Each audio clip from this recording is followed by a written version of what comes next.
Selamat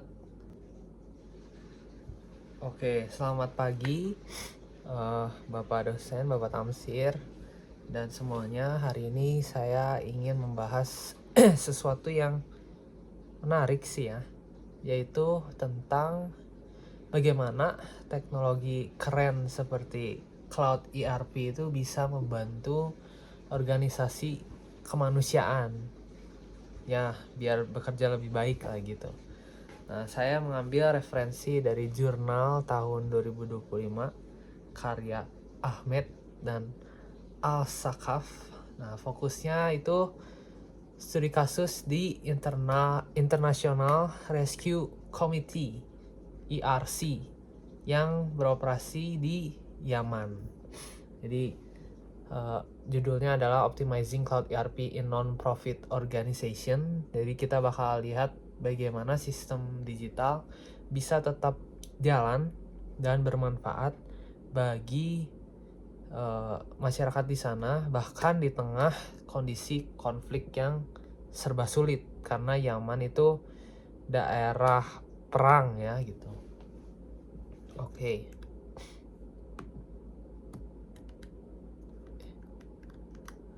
Oke, jadi mungkin ini ringkasannya. Jadi penelitian ini tuh mengeksplorasi bagaimana ERP berbasis cloud meningkatkan efisiensi operasional di organisasi kemanusiaan yang menghadapi kendala finansial dan regulasi donor yang ketat.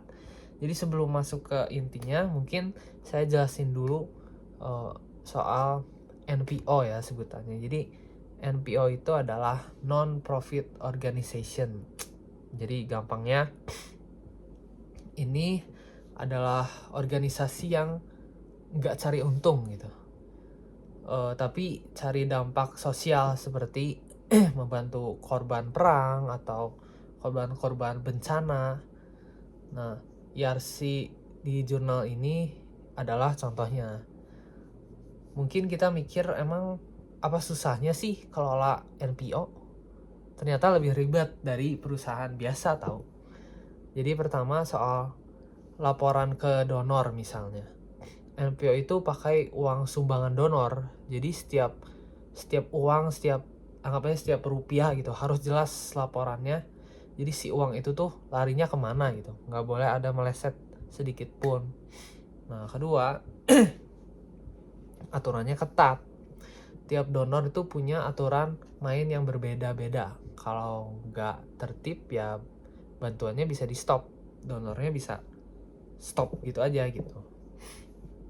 Ketiga, nah tempat kerjanya itu lebih ekstrim ya, apalagi di Yaman ini internetnya susah dan kondisinya nggak aman. Jadi pasang sistem digital di sini bukan buat gaya-gayaan sebenarnya ya, tapi beneran kebutuhan mendesak supaya bantuan makanan atau obat-obatan bisa sampai ke orang yang tepat tanpa ada data yang hilang begitu. Oke, next. Jadi ini masalah utamanya tuh ERP itu sering gagal nih. Nah, pasang sistem ERP itu gak segampang cuma install doang.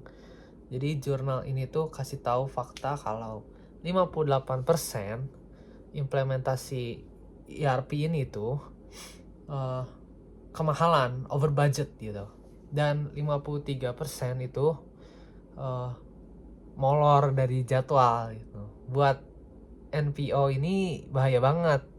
Duit yang harusnya buat beli beras atau obat malah habis buat bayar teknisi software doang gitu, yang sistemnya gak jalan-jalan.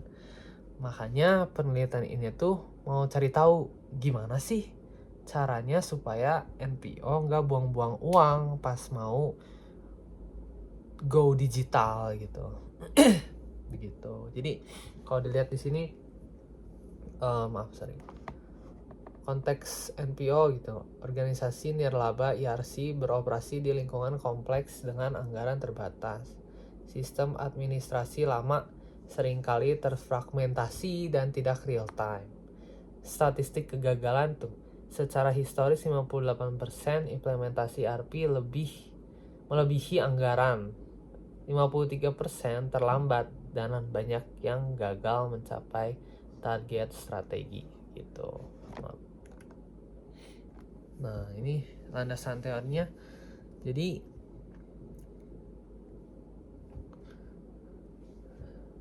TOE framework gitu, menganalisis konteks teknologi, organisasi, dan lingkungan eksternal. Jadi ini tuh cara kita ngelihat dari 3 sisi nih. Apakah teknologinya canggih, apakah organisasinya maksudnya orang-orangnya itu sudah siap, dan apakah lingkungannya itu lingkungan tuh maksudnya vendor dan donor itu tuh mendukung gitu. Nah, yang kedua, DOI teori menjelaskan bagaimana inovasi diadopsi melalui persepsi manfaat relatif dan kompatibilitas. Jadi ini lebih ke perasaan orang yang pakai gitu. Misalnya kayak staff di ERC merasa sistem baru ini tuh bikin kerja makin gampang atau malah bikin pusing. Kan kadang orang suka stick to the traditional method gitu ya, kayak gue udah kebiasa nih sama sistem yang lama, kalau gue upgrade gue malah jadi bingung lagi gitu. Nah, kalau mereka merasa sistemnya cocok dengan cara kerja mereka, pasti sukses gitu. Jadi integrasi kedua teori ini tuh memberikan pandangan holistik terhadap hambatan internal dan pengaruh eksternal. Next. Nah, jadi cara penelitian ambil data di Yaman tuh pertama ya ini dulu deh, operasi membantu jutaan orang dalam layanan kesehatan, nutrisi, dan perlindungan di Yaman. Transformasi digital, migrasi ke sistem integra Microsoft Dynamics 365 untuk mengintegrasikan keuangan, rantai pasok, dan manajemen hibah di seluruh lokasi operasional. Jadi cara peneliti ambil data di Yaman itu, peneliti nggak ngasal tebak. Mereka pakai metode campuran, mixed methods lah. Nah, mereka sebar nih angket ke 70 staff ERC di berbagai kota di Yaman, mulai dari Aden sampai Sana gitu. Terus mereka juga ngobrol langsung sama bos-bos di sana gitu buat dapetin cerita aslinya. Nah, sistem yang mereka pakai namanya itu yang integra Microsoft Dynamics 365 itu. Mereka sengaja pilih cloud supaya nggak perlu simpen server komputer di kantor, takutnya kantor kena bom atau rusak karena perang gitu kan, di sana bahaya banget gitu.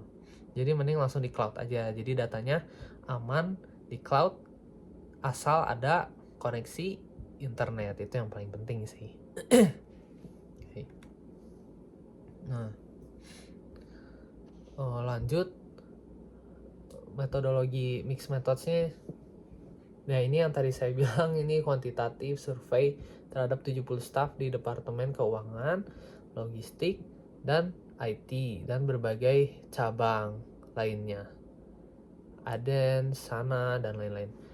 Kualitatif, wawancara mendalam dengan manajemen senior untuk memahami hambatan strategis dan praktik terbaik.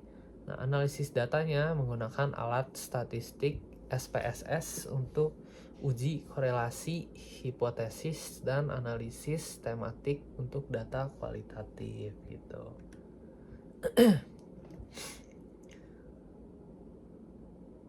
Jadi dalam jurnal ini tuh ada 5 faktor keberhasilan atau critical success factors gitu ya yang diuji.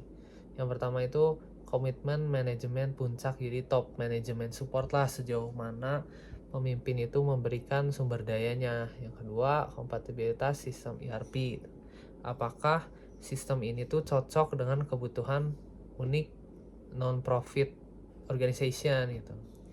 Yang ketiga, rekayasa ulang proses bisnis, kesediaan organisasi mengubah SOP mereka demi sistem gitu. Yang keempat adalah dukungan teknis vendor support lah gitu, bantuan teknis dari penyedia layanan. Dan yang kelima adalah pelatihan pengguna atau user training, seberapa baik staff dilatih menggunakan sistem baru ini gitu. Oke. Nah, lanjut.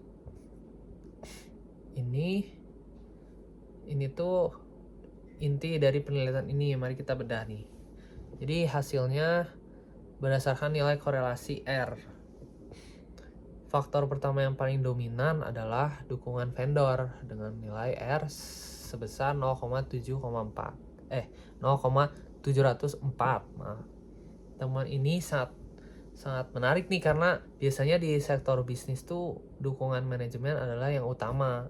Namun di sektor nirlaba ini, di daerah konflik, ketergantungan pada bantuan teknis vendor ternyata jauh lebih krusial untuk mencegah sistem down.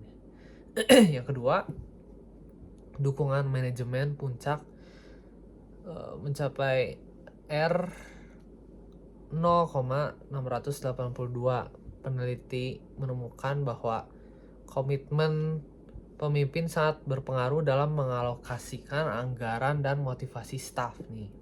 Yang ketiga, BPR dengan R senilai 0,630. Jurnal ini menegaskan bahwa ERP akan gagal jika organisasi itu memaksa sistem mengikuti cara lama mereka.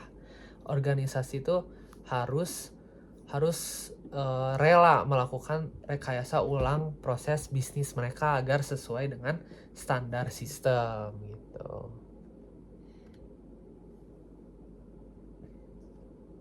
Jadi ini kalau digambarkan menjadi segini, dukungan vendor 0,704, dukungan manajemen 0,682, proses bisnis itu 0,630, dan kompatibilitas sistem 0,513.